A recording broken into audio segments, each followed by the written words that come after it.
Сәлеметсіздер ме оқушылар? Бүгінгі сабақты жүргізетін мен Республикалық Қазбілім орталығының физика пәнінің мұғалімі Жакенов Дәурен Бауыржанұлы. Бүгінгі сабағымыз бізде тақырыбымыз жылу мөлшері болып есептеледі. Енді осы тақырыпта біз неге тоқталамыз?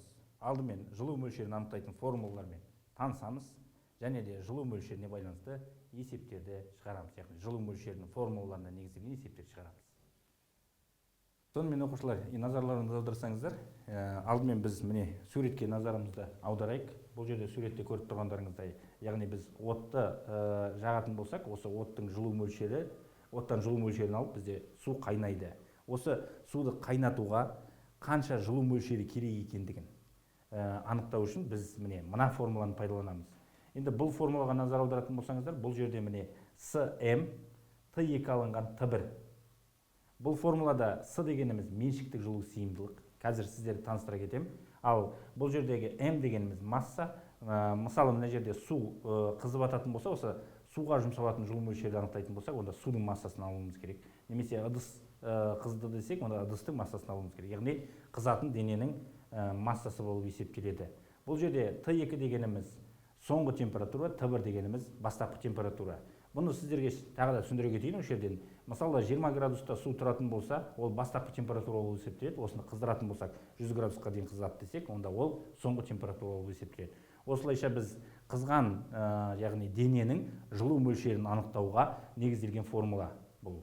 Таныс болыңыздар. Енді мен сіздерге бұл жерде С дегеніміз меншікті жылу сыйымдылық деп айттым. Меншікті жылу сыйымдылықты сіздерге таныстыра кетейін. Меншікті жылу сыйымдылық дегеніміз массасы 1 килограмм заттың температурасы 1 градусқа өзгерту үшін қанша жылу мөлшері керек екендігін көрсететін физикалық шама.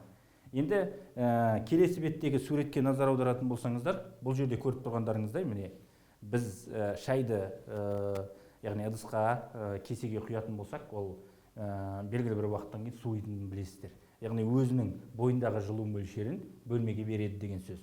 Бұл, яғни дене суыса, онда жылу мөлшерінің таңбасы теріс болады. Оны қалайша анықтауға болады? Міне жерде көріп тұрғандарыңыздай, бұл жерде керісінше мына формулаға Т1 алынған Т2 деген, яғни соңғы температура алынған бастапқы температура. Ал егер біз мына формула сияқты, яғни соңғы температура алынған бастапқы температура деп алатын болсақ, онда бұның мәнін теріс болатындығы сіздерге осы формула арқылы белгілі болады. Бұл жерде мысалы шайдың бастапқы температурасы мысалы 90 градус болатын болса, соңғы температурасы бөлме температурасында мысалы 23 градус болып қалуы мүмкін. Ал біз 23-тен 90-ды алатын болсақ, онда минустан шығатындығы анық.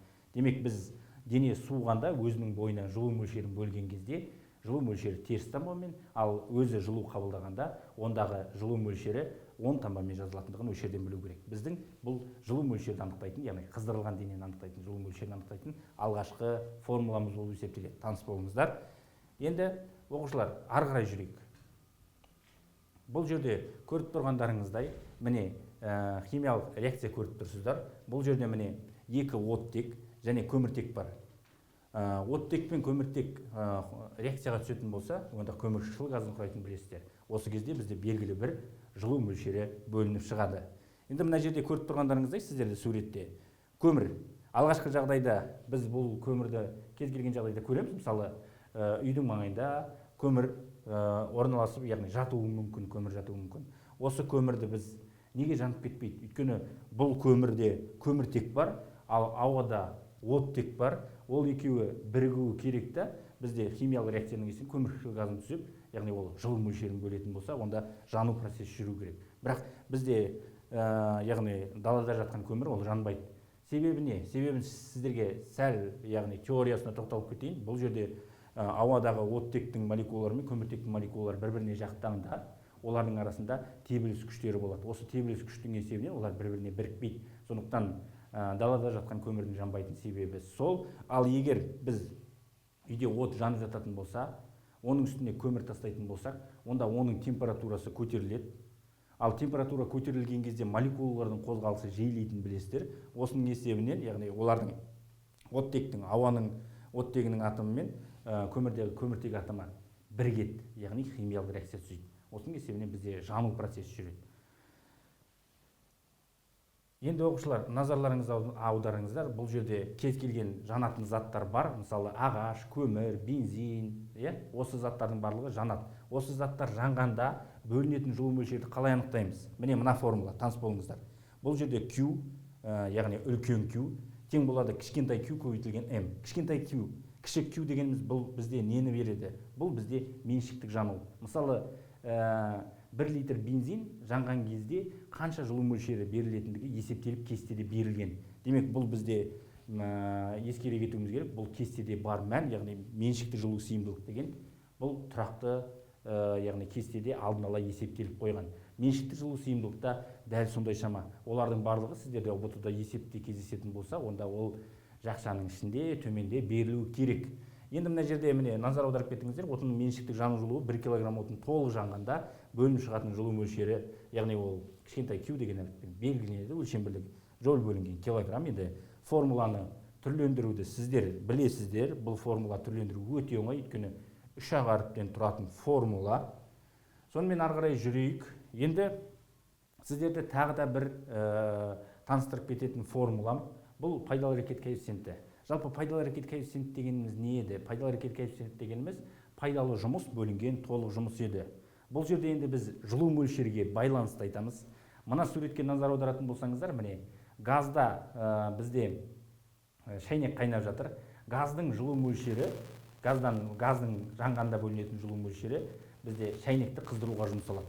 Осы газ жанғанда бөлінетін жылу мөлшерінің қанша пайызы, яғни шайнекті қыздыруға жұмсалады, соны көрсететін бізде шама, ол осы пайдалы әрекет коэффициенті. Демек, жанған отынның жылу мөлшері бізде толық жылу мөлшері болып есептеледі. Ал оның пайдалысы, яғни пайдалысы дегеніміз, мысалы, суды қыздыруға жұмсалатын жылу мөлшері, ол пайдалы болады. Яғни бұл жерде сіздерге түсіндіре кетейін, жанған кезде Q, кішкентай Q, меншіктік жану көбейтілген масса болатын болса, бөлімінде, алымында бізде қыздырылған меншікті жылу сыйымдылық көбейтілген масса, температураның соңғысы алынған температураның бастапқысы. Осындай пайдалы әрекет коэффициентінің формуласы бізде ұлттық бірыңғай тестте сұрақтарында жиі кездеседі. Сондықтан оны сіздер міндетті түрде біліп алғандарыңыз жөн. Бұл формуланы біз ұлттық бірыңғай тесттің сұрақтарында жиі қолданамыз. Яғни міндетті түрде бұл формулаға байланысты бір есеп келуі, бірнеше есеп келуі де мүмкін сіздердің, яғни оқып жатқан, орындап жатқан тапсырмаларыңыздың арасында. Сондықтан мұқият қарап алыңыздар. Енді біз ары қарай жүрейік. Ары қарай жүретін болсақ, біз енді заттың агрегаттық күйін өзгертуге тырысайық. Біз алғашқы жағдайда ағашты, яғни жаққан кезде де, бензинді жаққан кезде де оның агрегаттық күйі өзгеретіндігін айтқан жоқпыз, және суды қыздырған кезде де оның агрегаттық күйін өзгеретінін айтқан жоқпыз. Ал енді үшінші жағдай, мысалы, мұзды алатын болсақ, оны балқытуға болады. Немесе темірді алатын болсақ, оны балқытуға болады. Оны балқыту үшін не істеуіміз керек?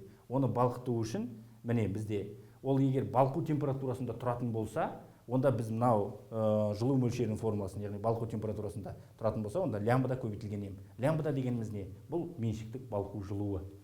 Меншіктік балқу жылуының анықтамасы бізде балқу температурасында тұрғанда массасы 1 кг кристалл дене толығымен сұйық күйге айналу үшін қажетті жылу мөлшерін көрсететін физикалық шама болып есептеледі. Формулалардың түрленуі сіздердің алдарыңызда. Мына әріпке назар аударыңыздар. Бұл лямбда деген әріп. Келесі тарауларда сіздерде тағы да бір толқынның ұзындығы деген шама бар. Сонымен сәйкес келуі мүмкін, бірақ бұл жерде, яғни молекулалық физикада бізде лямбда меншіктік балқу жылуы болып табылады. Ары қарай жүрейік. Оқушылар, енді мен сіздерге бұл жерде не түсіндіргім келді? Енді қарасаңыздар, бұл жерде балқу және кристалдануда жылу мөлшерін есептейтін формулар. Яғни балқу температурасында егер болмаса, мысалы мұз 0 градустан төмен болатын болса, минус 10 градус болатын болса, біз мұзды балқу температурасы 0 градус болғандықтан 0 градусқа дейін ең бірінші қыздырып алуымыз керек. 0 градустан бастап қана балқиды. Сондықтан балқу температурасында жетпесе, біз алдымен оны қыздырамыз, сосын балқытамыз. Демек, біздегі жалпы жылу мөлшері жұмсалған осы формула арқылы анықталады. Кристалдану деген енді балқуға антоним деп айтуға болады, яғни қарама-қарсы, яғни кристалдану дегеніміз балқуды сіздер білесіздер, яғни мұздың суға айналуы болатын болса, судың мұзға айналуы бұл кристалдану түрі болып табылады. Сонымен ары қарай жүреміз. Енді бұл жерде сіздерге енді жылу мөлшерінің төртінші жағдайда қалай анықтауға болады? Бұл меншіктік булану жылуы дейді. яғни біз сұйықты газға айналдырамыз, яғни суды буға айналдырамыз, газға айналдырамыз. Ол үшін біз міне жылу мөлшерін анықтау үшін, ол үшін бізде қайнау температурасында міндетті түрде тұру керек. Мысалы су қалыпты жағдайдағы қысымда 100 градуста қайнайды. Ал 100 градуста қайнайтын болса, 100 градуста тұратын болса, онда оның ары қарайғы булануын есептеу үшін біз R көбейтілген M деген жылу мөлшерін жұмсаймыз. Бұнда кіші R-дің біз меншіктік булану жылуы деп айтамыз. Меншікті булану жылуы дегеніміз қайнау температурасындағы 1 кг сұйықты буға айналдыру үшін қажетті жылу мөлшерін көрсететін физикалық шама. Міне формулалардың өзгеруі. Сосын тағы бір ескере кететіні, бұл жерде мынау меншіктік булану жылуы кішкентай R деген әріппенде белгіленуі мүмкін. Тағы да бір жерлерде үлкен L деген әріппен белгіленуі мүмкін. Бұны біз ескеруіміз керек. Өйткені бізде формула сұрайтын болса, бір ұлттық бірыңғай тесттің есептерінің арасында үлкен L мен келетін, яғни меншіктік булану жылуының формуласы Q тең болады L көбейтілген M деген формуласы да бар. Сондықтан оны міндетті түрде ескергендеріңіз жөн.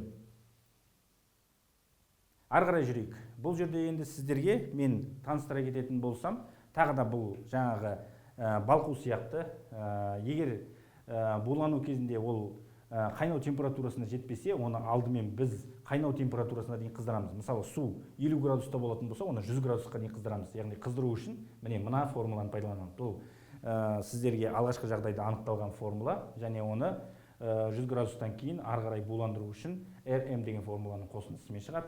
Конденсация дегенді алдыңғы сабақтарда сіздерге қолданған булануға қарсы, яғни будың сұйыққа айналуы, немесе газдың сұйыққа айналу процесі. Мынау графиктері. Мысалы, мына жерден қарайтын болсаңыздар, график көп қолданылады. Міне АВ бұл белгілі бір сұйықтықтың, яғни қыздыру, содан кейін буландыру, ары қарай буды қыздыру болып есептеледі. Ал мына жерде көретін болсаңыздар, алдымен біз оның жаңағы қайнау температурасына дейін буды төмендетеміз. Содан кейін барып қана ол сұйық күйге өтіледі. Міне сұйық күйге өту процесі бізде PV графигі болып есептеледі. Ары қарай жүрейік енді. Сонымен енді оқушылар, бүгін сіздерді мен жылу мөлшерін анықтайтын формулалармен таныстырдым. Енді осыларға сәйкес келетін есептерді қарастырайық. Алғашқы есебіміз, бізде назар аударсаңыздар, 175 грамм су спирт шамымен 15 градустан 75 градус Цельсийға дейін қыздырылады. Оның спиртпен қоса алынғандағы бастапқы массасы, 163 грамм, ал қыздыру аяқталғаннан кейінгі массасы 157 грамм болады. Қыздырғыштың пайдалы әрекет коэффициентін анықтау керек. Енді бұл жерде масса көп, бірден айтып кетейін, ол массаларды бізге шатастырмауымыз керек. Міне бұл судың массасы бірінші 175 грамм, берілген жазайық. Так, қазір берілген жазып алайық бірінші. Сонымен бізде берілгені міне судың массасы деп жазайық. Сіздерге белгілі болу үшін 175 граммен жаза берейін, әрбір жерде грамм тұр. Және бастапқы температурасы, судың бастапқы температурасы бізде 15 градус. Бұл жерде бір ескере кететіні, температураны Цельсий шкаласында пайдалана бересіздер.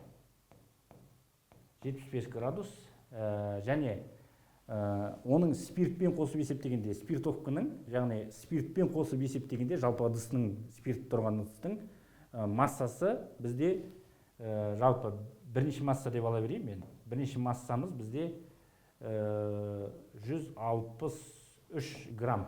Ал қыздыру аяқталғаннан кейін, жаңа спиртовканы өлшеген кезде, яғни спиртпен қосып есептеген кезде, онда массамыз бізде кішкене кішірейді, ол бізде 157 граммға дейін азайған екен. Демек, спиртовканың ішінде спирт бар. Бұл жерде, яғни жанды спирт. Спирттің қанша мөлшері жанғандығын біз алғашқы жағдайдағы ыдыстың массасы мен соңғы жағдайдағы ыдыстың массасын алу арқылы, яғни айырымының нәтижесінде анықтай аламыз. Пәкті табуымыз керек, пайдалы әрекет коэффициентті. Мен ескерткен формула жаңа сіздерге. Бұл жерде пәкті табу үшін біз мынандай формула пайдаланамыз.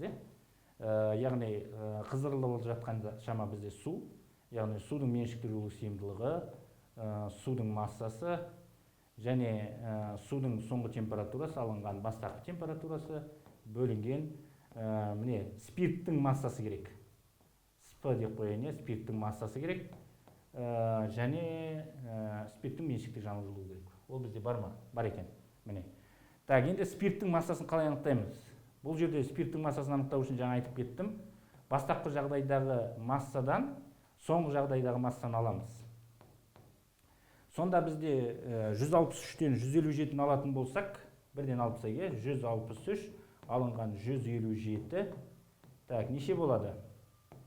6 грамм болады, Енді орнына қоямыз да, пайызбен шығарамыз, или пайызсыз шығаруға болады, немесе пайызбен шығара берейік біз енді. Есептеген кезде, қазір пайызбен есептей берейік. Так, судың массасы бізде, судың меншіктік жылу сыйымдылығы берілген, 4 көбейтілген оның 2 дәрежесі, 42 көбейтілген оның 2 дәрежесі, массамыз бізде 175 грамм. Так, 15-тен алатын болсақ, 5, 60 болады, Так, бірден бұлай жаза салайын мен. 75 алынған 15, немесе бұлай 60 деп қойсайық көрсетіп. Так, бөлімінде бізде масса 6 грамм ғана болды. Бұл спирттің, жанған спирттің массасы. Және Q-дің мәні 2,7 көбейтілген 10-ның неше дәрежесі? 7 дәрежесі екен, Так, дәрежелерді қысқартып алайық, бұл жерде 2 дәреже кетті, 5 дәреже қалды, міне 6-ның 1-нен сызам, мына жерде менде 5 дәреже, 4 дәреже болады, сонда қысқарған кезде. Так, енді бізде калькуляторымызды алып алайық. Так, калькуляторымызды алып алдық. Енді калькулятормен есептеп алайық. Бірінші алымында 42 қалды, 175 қалды, және 6 қалды, Сонымен 44 мың жалпы қалғаны. 44.100 екен. Ал бөлімінде 6, так, бір қателік жасадым, мына 6 мен 6-ны қысқарып келген кезде бізге вообще жақсы болады. Жарайды. Енді бастап кеттім. Сондықтан есептей берейін. Так, көбейтілген. Екеуін көбейттім. Менде 16,2 көбейтілген оның 4 дәрежесі болды. Так, 4 дәрежеден тағы да 2 нөл сызам. Сонда 441 бөлімде мына жерде 2 дәреже қалды. 1620 болады, көбейтілген 100% болады енді. Так, 441-ді қараңыздар, мен 441-ді бөліп тастаймын 1620-ға, 0,27 шығады, оны көбейтіп жіберем 100-ге. Сонда 27%. Яғни бұның пайдалы әрекет коэффициенті осы спирт жанғанда суды қыздыруға жұмсалатын пайдалысы, жұмсалатын жылу мөлшерінің пайдалысы ол 27% ғана екен. Басқасы ол шығын болып, яғни далаға кетеді деген сөз. Бұл есеп сіздерге түсінікті деймін. Бұл жерде міне массалардың айырымын дұрыс таба алсаңыздар болды. Ал енді келесі есепке көшейік. Себебі бұл жерде бізге тұрақты, яғни шамалар бар. Бұл жерде жаңағы меншіктік жылу сыйымдылық бар, және меншіктік булану жылуы бар, меншіктік балқу бар, меншіктік балқу бар. Сондықтан оларды бізге алдын ала жазып алдым, кестеден алып мәндерін. Енді есепке назар аударыңыздар. Бұл жерде бедейді температурасы 32 градус, массасы 100 грамм қалайының, массасы 30 грамм темірдің ыдысқа, темірден жасалған ыдысқа салып, оны толық балқыту үшін қанша жылу мөлшері қажет. Енді бұлай ескеру керек бірден, сіздер есеп шығарған кезде. Мынау қалайыны біз темірге салайын деп тұрық. Значит, қалайыдан бұрын темір балқып кетпеу керек. Темір ол қалайыдан бұрын балқып кететін болса, онда бізде оның ыдыс, оны ұстап тұратын ыдыс болмайды. Сондықтан темірдің балқу температурасы бізде ол нешеге тең екендігін бізге жобалап білу керек. Ол кестеден қарайтын болсаңыздар, темірдің балқу температурасы қалайының балқу температурасынан жоғары болуы есептеледі. Сондықтан бұл есептің жалпы шарты дұрыс болуы есептеледі. Енді бізге балқуы керек.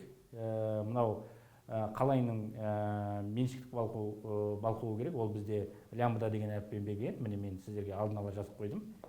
Қазір. ол бізде міне 6 көбейтілген 10-ның 5 дәрежесі жол бөлінген килограмм. Ал басқа шамалар міне қалайының массасы тұр, темірдің массасы жазылған, бастапқы температуралары екеуінікі де 32 градусқа тең. Мынау қалайының меншіктік жылу сыйымдылығы, темірдің меншіктік жылу сыйымдылығы және де қалайының балқу температурасы. Темірдікі бұдан жоғары. Так, енді сіздерге осы жерде общий жұмсалған жылу мөлшерін анықтауымыз керек. Бұл жерде не істейміз? Алдымен біз қалайыны қыздыру үшін бірінші темірге жылу мөлшерін береміз.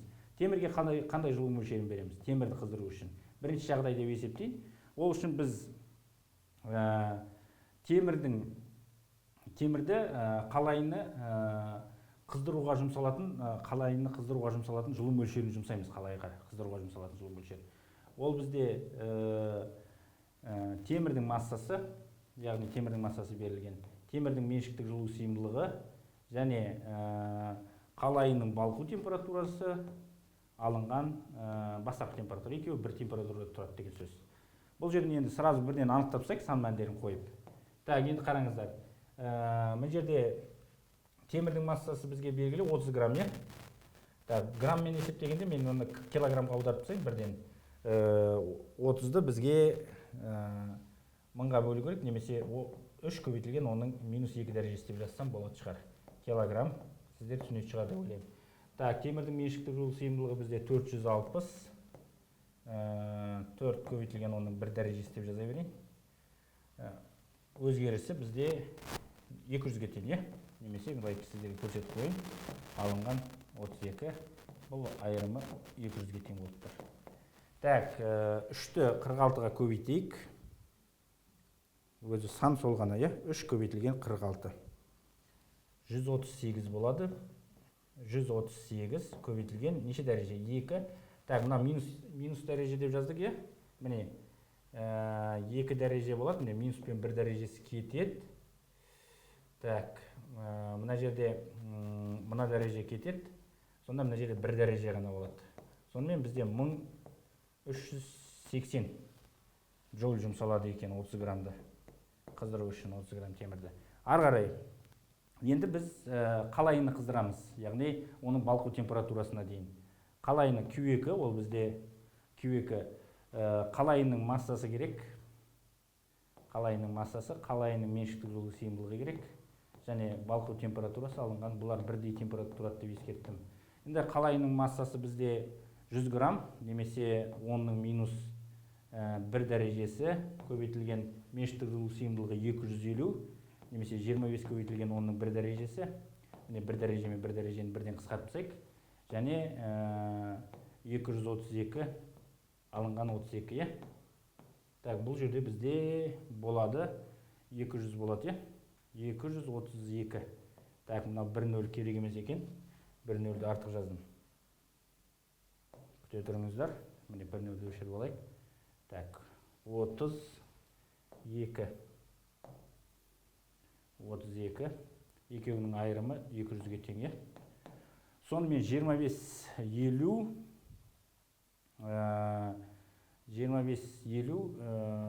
5000 болады. Так, 5000 болады. Біз мына жерде мен 1-0 артық тастап кеттім ба? Кем тастап кеттім ғой деймін, қарап жүрейік. Так, екеуі көбейтілсе бізде 38 болады. 30 болады. 30 болады, Қазір күте тұрыңыздар. Может, қателесіп кетуіміз де мүмкін. Сондықтан 30 бөлінген 1000, дұрыс жазыпты мына жерде. Жақсы. Кеттік. Джоуль. Енді үшінші жағдай. Енді біз қалайыны балқытамыз. Қалайыны балқыту үшін бізге міне мынандай формула керек. Яғни қалайының меншіктік балқу жылуы көбейтілген қалайының массасы. Қалай толық балқиды деп есептейміз. Так, қалайының меншіктік балқу жылуы 5 көбейтілген оның 5 дәрежесі, 6 көбейтілген оның 5 дәрежесі. Көбейту масса бізде 100 ғой, 100 грамм 0,1, немесе 10-ның -1 дәрежесі деп аласайық. 1 дәрежемен 4 кетеді. Сонда бұл бізде 60 000 болады екен. 6-ның 4 дәрежесі, джоуль. Енді қалай есептейміз? Енді осы жылу мөлшерлерінің барлығын бір-біріне қосып шығамыз. Сонда жалпы жылу мөлшері шығады. Жалпы жұмсалатын жылу мөлшері бізде Q1 қосылған Q2 қосылған Q3. Сонда бізде 1380 қосылған 5000 қосылған 60000, е? Так, 65000, 65000-ға қосатын болсақ, 66380 ба? 66380, е? Жоқ, жалпы жылу мөлшеріміз осындай шығады екен. Міне, так, енді сандардан бір қателіктер кететін болса, есептеп көресіздер. Оқушылар, сіздер көрдіңіздер. Міне, бұл есепті жалпы анықтау үшін біз міне жылу мөлшерлерін бір-біріне қостық. Яғни алғашқы жағдайда біз темірді қыздыруға жұмсалатын жылу мөлшері, екінші жағдайда қалайыны қыздыруға жұмсалатын, үшінші жағдайда біз қалайыны балқытуға жұмсалатын жылу мөлшерін анықтап, және олардың мәндерін бір-біріне қосып, жалпы жұмсалатын жылу мөлшерін анықтадық. Бұл есеп міне сіздерге түсінікті деп есептеймін. Осы есепті және алдыңғы есептегі мысалдарды қарап, өздеріңіз осыларға тиесілі тапсырмаларды орындасаңыздар, және осы алынған білімді, яғни жылу мөлшеріне тақырыбында алынған білімді өздеріңіздің керектеріңізге, яғни ұлттық бірыңғай тесттің тапсырмаларын орындауға қолдансаңыздар. Сонымен бүгінгі сабағымыз аяқталды. Келесі кездескенше сау болыңыздар.